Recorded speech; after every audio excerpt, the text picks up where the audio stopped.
YCP మిత్రులు ధర్నాలు రాస్తారోకోలతో గ్రామాలను అతలాకుతలం చేస్తున్నారండి.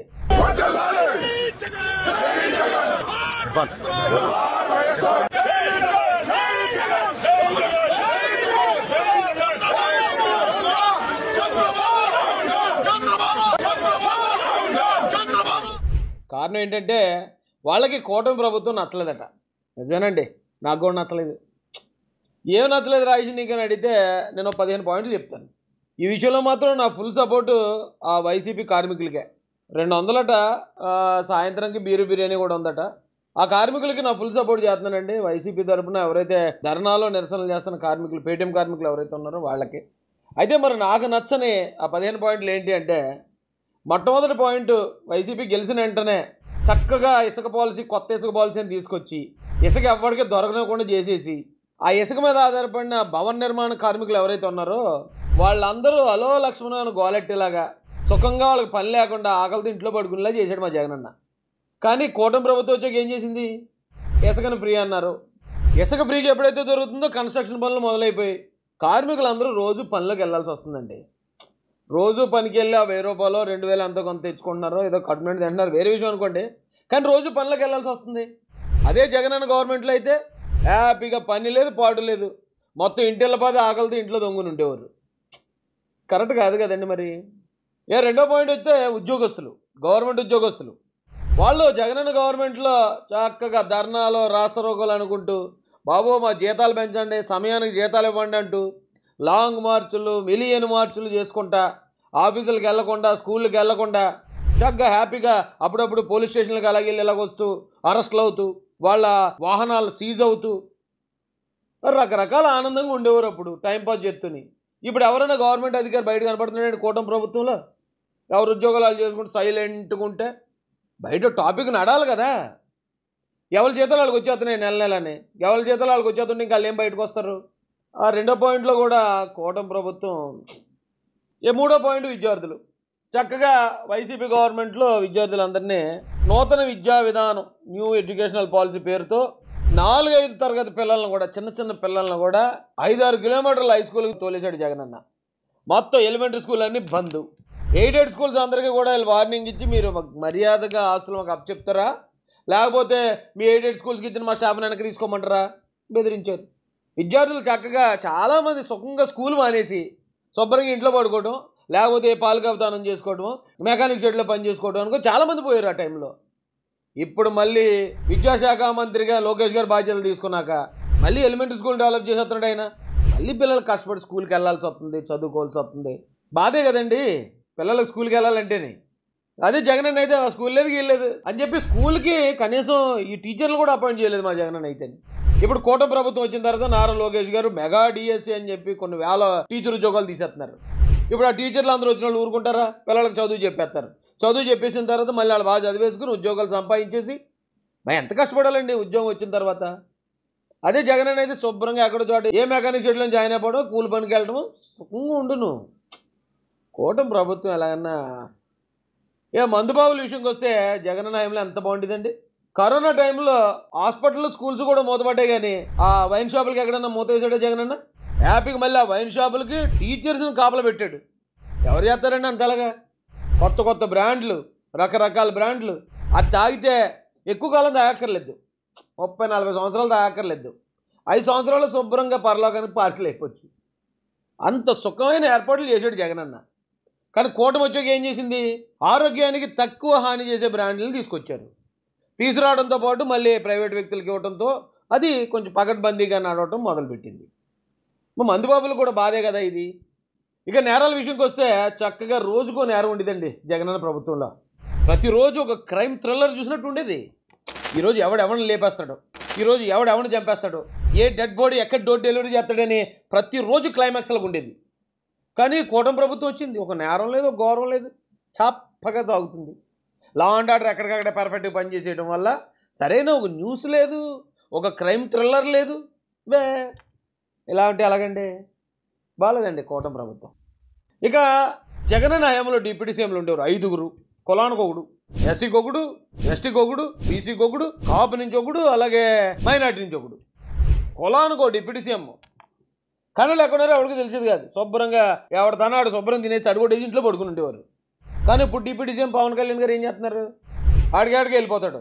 వెళ్ళిపోయి పేదల రైస్ని మీరు ఎలా తరలించేస్తారని సీజ్ ద షిప్ అనేసి పేదల రైస్ని పట్టుకుంటాడు ఆయన. ఎక్కడో గిరిజన ప్రాంతాల్లో వాళ్ళ బతుకాలు బతుకుతూ ఉంటే అక్కడికి వెళ్ళిపోయి నేను రోడ్లు వేస్తాను, మీ బతుకులు బాగు చేస్తానంటాడు. గత ప్రభుత్వ హయాంలో జరిగిన అన్యాయాలన్నింటినీ వెలికి తెస్తానంటాడు. బాగుందండి ఇలాగా. శుభ్రంగా 5 డిప్యూటీ సీఎంలో ఎప్పుడు డిప్యూటీ సీఎం అయ్యారో తెలీదు, వాళ్ళ పదవులు ఎప్పుడు పోయో తెలీదు, అసలు వాళ్ళు ఎక్కడున్నారో తెలీదు.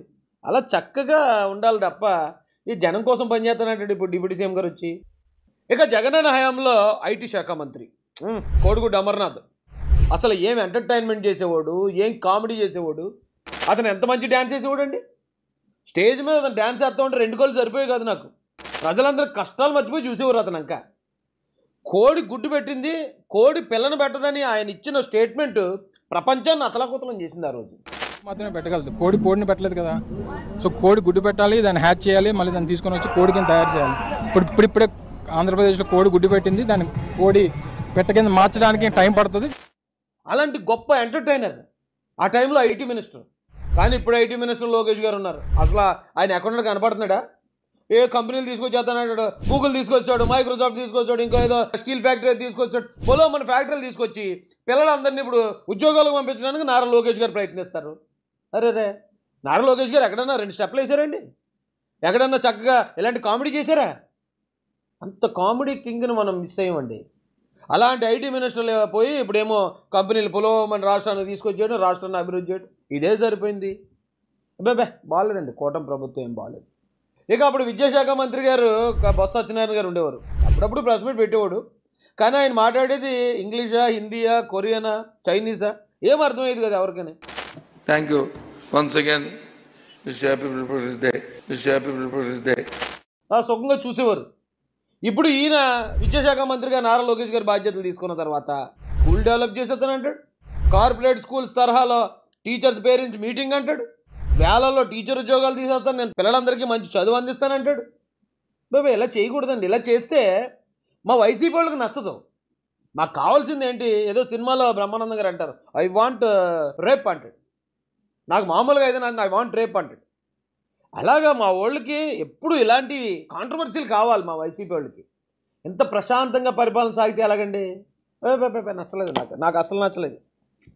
ఏ సీఎం గారి విషయంకి వస్తే జగన్మోహన్ రెడ్డి గారు, ఆయన ఎక్కడుండేవాడో ఎవరికీ తెలిసేవాడు కాదు. ఆయన ఎప్పుడైతే బయటకు అనుకుంటాడో ఆల్ ఇండియా రేడియోలాగా ఆయన మాట్లాడేది మనం వినాలి తప్ప ఇక ప్రజలు ఎవరికి ఎక్కడ అందుబాటులో లేకుండా శుభ్రంగా ఎక్కడో ఉండేవాడు. ఆయన పబ్జీ ఆడుకునేవాడు అని కొంతమంది అనేవారు. ఏమో ఆయన ఏం చేసేవాడు మనకు అనవసరం. సీఎం అంటే అలా ఉండాలి, మనకు కనపడకూడదు దేవుళ్ళలాగా.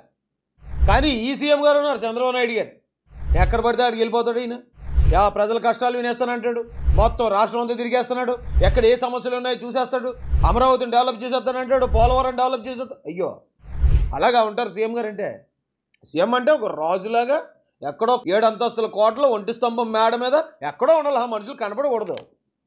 కానీ ఈ సీఎం గారు అలాగే లేరు. బాగోలేదండి కూటమి ప్రభుత్వం. ఇక ఉద్యోగాల విషయంకి వస్తే జగన్మోహన్ రెడ్డి గారు 2 లక్షల ఉద్యోగాలు, నెలకు 5,000 రూపాయలు జీతం కరెక్ట్గా ఉంటుంది. 5,000 రూపాయల జీతం అయితే ఎందుకు పనికి రాకుండా ఆ ఎక్కువ డబ్బులు వాళ్ళ చేతిలోకి వెళ్తే ఆ జనం పాడైపోకుండా కరెక్ట్గా 5,000 ఇచ్చేవాడు. 2 లక్షల ఉద్యోగాలు ఇచ్చి ఆ ఉద్యోగాల పేర్లు వాలంటీర్లు పెట్టాడు. ఓకే అలా ఉండాలి. కానీ ఇప్పుడు వెళ్ళేమో గూగుల్, మైక్రోసాఫ్ట్లు, ఆ సాఫ్ట్లు ఈ సాఫ్ట్లు తీసుకొచ్చి ఒక్కొక్కరికి మేము సాఫ్ట్వేర్ ఇంజనీర్ ఉద్యోగాలు ఇచ్చేస్తాం, పెద్ద పెద్ద స్టీల్ కంపెనీల్లో ఉద్యోగాలు ఇచ్చేస్తాం, నెలకు 1,00,000 రూపాయలు 2 లక్షలు జీతం అంటే ఎవరు ఎక్కడతాడండి డబ్బులు అన్ని డబ్బులు వస్తే ప్రజలు పాడైపోతారు కదా. అబ్బాబే 5,000 రూపాయలు జీతం ఇచ్చి అలా ఉండాలి. ఆ ఎక్స్పీరియన్స్ కూడా ఎందుకు పనికి రాకూడదు. ఎందుకంటే మీరు ఎక్కడికైనా వెళ్ళి చూడండి, ఓ సెక్యూరిటీ గార్డు నేను పలానా కంపెనీలో సెక్యూరిటీ గార్డ్ చేశానంటే తర్వాత కంపెనీలో అతను సెక్యూరిటీ సూపర్వైజర్ ఉద్యోగం ఇస్తారు. కానీ ఇక్కడ 5 సంవత్సరాల పాటు మేము ఆంధ్రప్రదేశ్ గవర్నమెంట్లో వాలంటీర్ ఉద్యోగం చేసామనే ఎక్స్పీరియన్స్ పెట్టమని ఎక్కడన్నా ఎందుకని పని చేస్తాము. అలా ఉండాలి. ఉద్యోగం ఇస్తే ఎందుకు పనికి రాకూడదు. కానీ ఏళ్ళ చూస్తే ఏంటండి పెద్ద పెద్ద ఉద్యోగాలు ఇచ్చేస్తాం పిల్లలకి అంటారు. ఏం చేయాలి? ఆ డబ్బులన్నీ ఎవరు లెక్క పడతారండి? ఎక్కడ దాచుకోవాలి? అబ్బాయి బాగాలేదండి. ఇక పెన్షన్ విషయం, అవాతాతలకు 3,000. ఆ 3,000 కూడా జగనన్న 5 సంవత్సరాల పాటు పెంచాడు 1,000 రూపాయలని. చంద్రబాబు నాయుడు గారు 2,000 ఇచ్చేవారు. జగనన్న వచ్చాక 1,000 రూపాయలని 5 సంవత్సరాల పాటు జాగ్రత్తగా ఒక అంటు కట్టినట్టు, జాగరూజన్ తబలా వాయించినట్టు చక్కగా పెంచాడు 5 సంవత్సరాల తర్వాత. కూటమి ప్రభుత్వం వచ్చి రావడంతో 1000 రూపాయలు పెంచి 4000 ఇస్తే ఏమైపోవాలండి ముసలోళ్ళు? దివ్యాంగులకేమో 6000. బాబా బాగాలేదండి అసలు. మాకైతే అసలు నచ్చలేదు. వైసీపీ వాళ్ళకి ఈ విషయంలో సంపూర్ణ మద్దతు తెలియజేస్తున్నానండి నేను. ఇక జగన్ గారి హయాంలో మనం చక్కగా సోషల్ మీడియా ఓపెన్ చేసినా, న్యూస్ ఛానల్స్ ఓపెన్ చేసినా మంచి మంచి బూతులు వచ్చేయండి. మంచి టైంపాస్ అయిపోయింది చాలామందికి. కొడాలి వచ్చాడంటే మొత్తం భూత పురాణం ఒక ప్రవాహంలా పారేది. ఎందుకలా లుచ్చా మాటలు మాడతావు? లుచ్చగా సన్నసి వెధవ లుచ్చాగాడి చంద్రబాబు నాయుడు. నేను బియ్యం ఇస్తా, సన్న బియ్యం అని చెప్పాను. నీ అమ్మ మౌడికి చెప్పాను సన్న బియ్యం ఇస్తానని వచ్చి. రోజా గారు ఆవిడేసే డబల్ మీనింగ్ డైలాగులు, ఆ చమక్కులు, ఆ చలుక్కులు. నీకు ఇప్పటికే 55 ఏళ్ళు వచ్చింది గాడిదకి వచ్చినట్టు. నాకైతే ఆ ఎర్ర పుష్పం పట్టుకుని నేను తిరుగుతుంటే సింబాలిక్గా నేను ఎర్రి పుష్పాన్ని, కాబట్టి నేను ఒక పెద్ద ఎర్రి పుష్పాన్ని అని సింబాలిక్గా ఎర్రబుక్ పట్టుకున్నట్టు అనిపించింది. ప్రజల్ని ఎంతో ఉత్తేజింపజేసేవి, రంజింపజేసేవి. ఇప్పుడు ఏది ఎవడన్నా ఒకడు బూతు మాడితే ఆయన తీసుకెళ్ళి బొక్కలు వేసేస్తున్నారు. టాలెంట్ తొక్కేస్తారా? ఆర్టిస్టులు బతకనివ్వరు ఇంకా. బాగోలేదండి కూటమి ప్రభుత్వం, బాగోలేదు. అప్పుడు చక్కగా గంజాయి డ్రగ్స్ విచ్చలవిడిగా దొరికేది పిల్లలకి. 50 రూపాయలు ఎడితే, 30 రూపాయలు ఎడితే, 10 రూపాయలు ఎడితే అలా ఉండేది. నాటు సారా కూడా దొరికేది శుభ్రంగానే. జగన్మోహన్ రెడ్డి గారు అతి తక్కువ ధరలో, జగన్మోహన్ రెడ్డి గారి ప్రభుత్వం పిల్లలందరికీ మత్తు అనే పథకాన్ని చాలా విజయవంతంగా నడిపించారు. ఇప్పుడు కూటమి ప్రభుత్వం వచ్చింది, గంజాయి మీద ఉక్కుపాదం అంటారు, డ్రగ్స్ ఎవడన్నా వాడుతుంటే వాడి మీద పీడీ యాక్ట్ పెడతానంటారు, నాటు సారాలు బెల్లాలు ధ్వంసం చేస్తున్నారు. బతకనివరా జనాలు? మీరు చక్కగా ఆ మత్తులో వెళ్ళి సుఖంగా మొత్తం ప్రపంచాన్ని, అన్ని లోకాలను చూడాలంటే చూడనవరా మీరు? ఎంతకాలం బతుకుతారండి జనం? ఒక్కొక్కరిని 100 సంవత్సరాలు బతికించేస్తారా ఏంటి మీరు?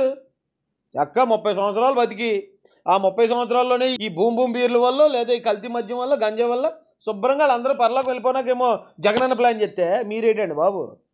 మొత్తం అందరి గురించి ఆలోచించేసి అందరినీ 100 సంవత్సరాలు బతికించేసిలా ఉన్నారు. మరి ఇలాగుంటే ఏమి నచ్చుతుందండి కూటమి ప్రభుత్వం? చెప్పండి మీరే. అమరావతి మొత్తం ధ్వంసం అయిపోయి శుభ్రంగా అక్కడున్న రోడ్లని జాగ్రత్తగా తవ్వేసుకుని ఆ రోడ్లను మట్టి కట్ట ఎత్తుపోయి హ్యాపీగా బతకడానికి ఉండేది. ఇప్పుడేమో అమరావతిని డెవలప్ చేస్తున్నారు చంద్రబాబు నాయుడు గారు వచ్చి. పోలవరాన్ని ముందు తీసుకెళ్ళిపోయి మొత్తం 40 లక్షల ఎకరాలు ఎంతో మొత్తం పండించేస్తానంటాడు ఈయన. అయ్యి బాబు, అంత పంట ఉంటే ఇంకేమైనా చేస్తాం? ఏం చేసుకుంటామండి బాబు? అంత పంట ఎక్కడ దాస్తాం మనం? చంద్రబాబు నాయుడు గారు, మా జగన్ గారు ఎందుకు వదిలేశారనుకున్నారు పోలవరాన్ని? అంత పంటలు పండిస్తే అంత ధాన్యాన్ని బస్తాలు వేసి ఆ బస్తాలు ఎక్కడ దాస్తారు మీరు? మళ్ళీ దానికి గోడౌన్లు కట్టాలి, ఏవో చాలా పెద్ద పని అది.